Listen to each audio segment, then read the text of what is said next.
कुठला हिंद केसरी मैदानातला तिसरा सेमी आणि तिसऱ्या सेमीमध्ये 11 गाड्यात लढत चालू आहे. कोण होते फायनलचा मानकरी.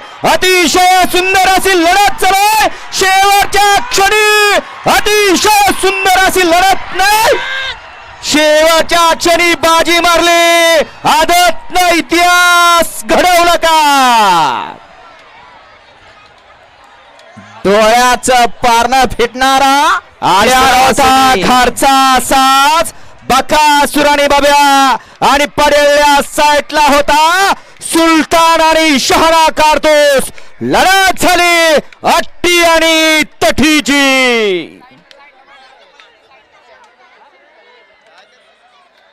माणसांच्या डोळ्याचं पारणं फिटलं असा सेमीफायनल 3 आपल्याला पाहायला मिळाला.